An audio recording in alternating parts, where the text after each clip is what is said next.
This morning, major breaking news. We've just learned the Pope is planning to resign. Time now 6:45. It is Thursday, April 18th, and our team is covering the top stories of the day. If your bank account says zero this morning, don't freak out. Not yet.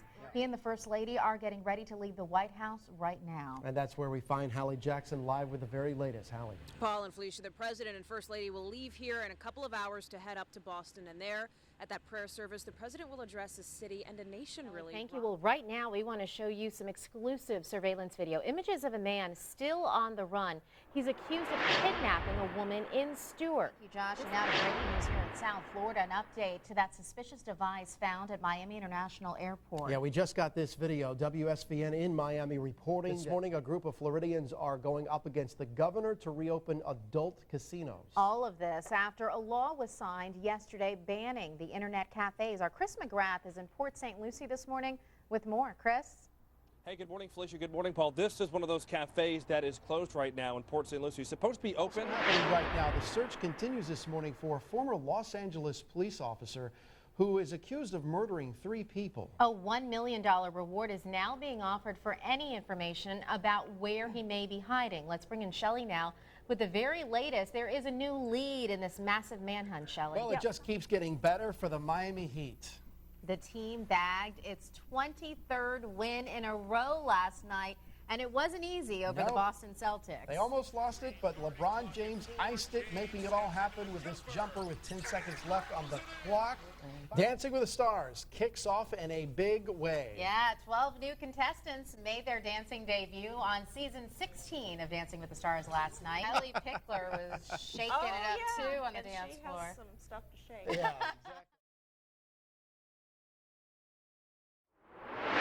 Now to breaking news out of South Florida, an update to that suspicious device that was found inside Miami International Airport. We just got this video. Take a look here. Just coming into our newsroom, WSVN in Miami reporting. In fact, this is a live video here. Actually, no, it was recorded. But police have confirmed that a suspicious package found in the airport is an incendiary device that was found in Terminal D of MIA. Terminal D of the airport has now been evacuated. Again, these reports coming from WSVN in Miami. We're going to continue to follow this breaking news and bring you the very latest as soon as we get it. Continuing coverage now of that breaking news out of Texas, where a fertilizer plant has exploded. This is video from a helicopter. Those helicopters, though, have now been told to stay grounded because of the fear of another blast, as well as strong storms in the area. More than 200 people have been confirmed injured. Nearly 100 emergency responders are on the scene. We know between 5 and 15 people have been killed. The big concern right now, the spreading of those toxic fumes, and there's a search and rescue effort underway to search for possible survivors. Absolutely. Hours ago, we learned a battered and bloody EMS director is recounting the moments leading up to that massive explosion. But then there was just a major explosion. The windows came in on me, the roof came in on me, the ceiling came in. I worked my way out to go get some more help. Wow. It's incredible. I mean, you look at him, and obviously that says it all, what they're dealing with there this morning in the small town of West Texas. The nearest bigger town is Waco, Texas. This is about 80 miles south of Dallas. This fertilizer plant exploded, and what's happening now is just a massive operation to not only search for survivors, but also treat the wounded. There are makeshift triage centers being set up at local high school gymnasiums. It's a major disaster. And many people still trapped and without power to many of these areas. It's taking rescue crews some time to get there. We've also learned that today a large investigation team from the U.S. Chemical Safety Board is also on its way to West Texas. Now to the terror attack at the Boston Marathon this morning. President Obama will be in Boston. He is speaking at a prayer service dedicated to the victims of those bombings. He and the First Lady are getting ready to leave the White House right now. And that's where we find Hallie Jackson live with the very latest. Hallie. Paul and Felicia, the President and First Lady will leave here in a couple of hours to head up to Boston, and there at that prayer service, the President will address the city and a nation really rocked by that act of terror. Americans looking for comfort, for reassurance. and mostly for answers. We're starting to get a little closer to some of these answers, potentially. Listen to these new developments. Surveillance video from a nearby department store shows a man dropping off a bag near where that second bomb exploded by the marathon's finish line. Investigators reportedly don't know who that man is yet, but this could be a possible break in the case. At least 14 people are still in critical condition in hospitals throughout Boston, and before the president returns to Washington tonight, he may speak with some of those survivors, possibly talk with some of the first responders who rushed to the scene to help. We also know that at that prayer ceremony expected today, former presidential candidate, former Massachusetts Governor Mitt Romney in attendance as well. And Hallie, before this morning, you were in Boston all week covering this story. It is now rapidly developing with this sense that they could be close to making an arrest here. Describe the feeling, the sense of urgency that you're seeing there with your sources. Yeah, I mean, from being in Boston and seeing people and talking with folks there, it is consuming the city. I think that's fair to say. But at the same time, people are going about their daily routines. They're going about their business. I know I spoke with you over the last few mornings from Boston, and people were out walking their dogs. We were right next to Boston Commons. They were going for runs, heading to work, things you'd typically do, even though that scar is still so fresh in the city. Obviously, with the Back Bay, parts of it closed near the scene of this bombing, people having to go around. It's just a constant visual reminder. Tons of media. I know you've seen pictures of all those satellite trucks, all those live shots happening from that area. It's consumed the world's attention right now, and as it continues to develop, that will continue to happen. Yeah, life continues. All right, Hallie Jackson live for us this morning in Washington. Well, developing this morning, the president says his fight against gun violence isn't over. Even though the push for the most far-reaching changes in gun control laws in 2 decades was effectively defeated and is now at a standstill. It was a blow to the president and gun control advocates, many of them parents from the Newtown tragedy. They had hoped for more bipartisan support for the proposal, which was hammered out by a Democratic senator and a Republican senator, both of whom have A ratings from the NRA. Still, 5 Democrats joined most Senate Republicans in voting down the proposal for those stricter background checks.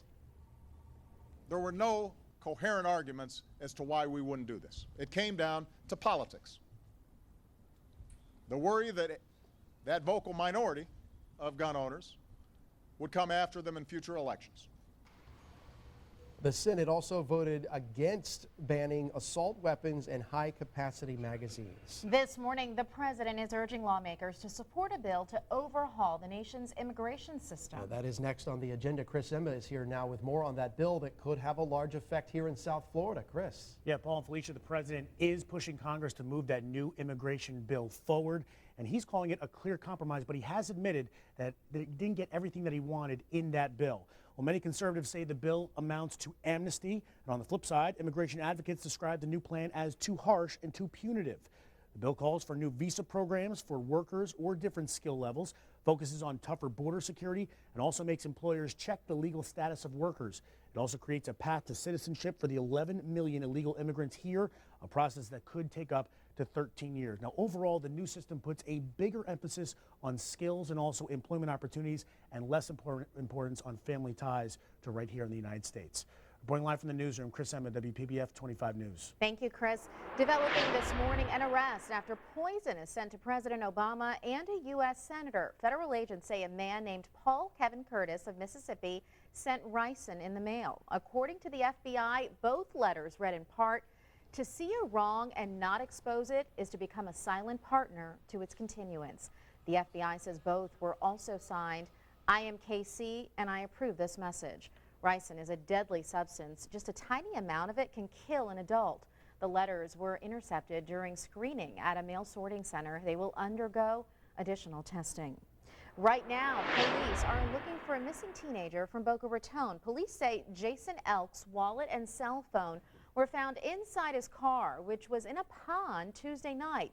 Witnesses say the 19-year-old escaped through the car's sunroof. Elk's father and his therapist say they are concerned about his mental state. Anyone who knows where Elk may be should call Boca Raton Police. This morning, a local family of 6 is living in a motel room, forced to be there after their home was destroyed by a fire. This happened in Port St. Lucie. That fire appears to have been started because of faulty wires Nearly everything was destroyed in their home. The family was home when the fire started and just barely managed to make it outside before the rest of their house went up in flames. Devastating. We lost everything.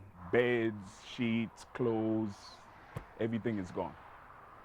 So we're basically starting over from scratch. Well, you feel for them this morning. The family now hoping to find somewhere to temporarily live until they can rebuild. This morning, a group of Floridians are going up against the governor to reopen adult casinos. All of this after a law was signed yesterday banning the internet cafes. Our Chris McGrath is in Port St. Lucie this morning with more. Chris? Hey, good morning, Felicia. Good morning, Paul. This is one of those cafes that is closed right now in Port St. Lucie. It's supposed to be open 24 hours a day, should be open right now, but it is closed.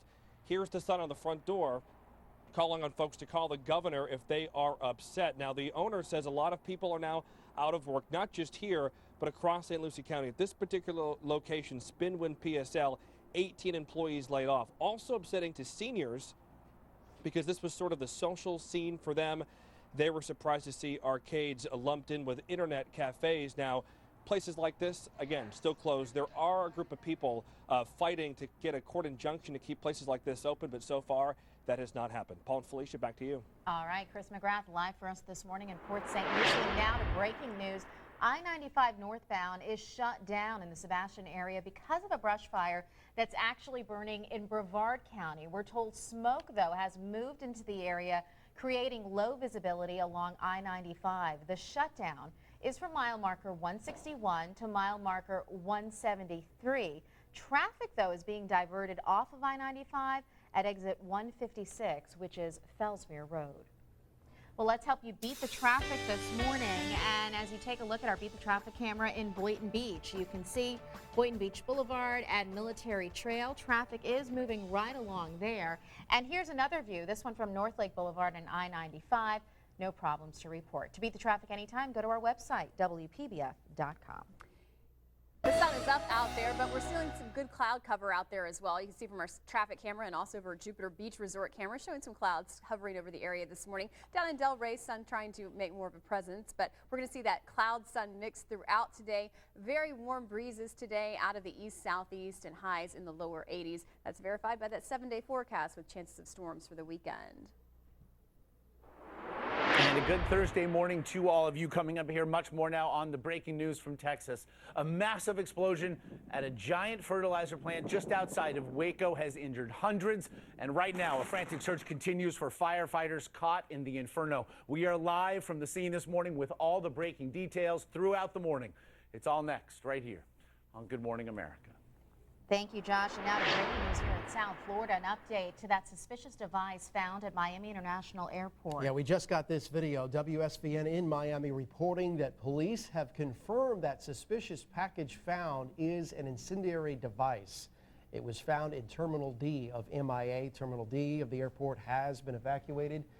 Again, these reports coming from WSVN in Miami. And keep in mind, if you have travel plans in or out of Miami, you're certainly going to want to call ahead or give yourself plenty of time because those delays tend to have a ripple effect for the rest of the day. Especially now as we head into the 7 o'clock hour when things really get going. A major breaking news story, of course, we're following in West Texas this morning. Major concern right now from that explosion at the fertilizer plant is that the weather is changing and the winds are shifting those toxic fumes. GMA will have the very latest coming up.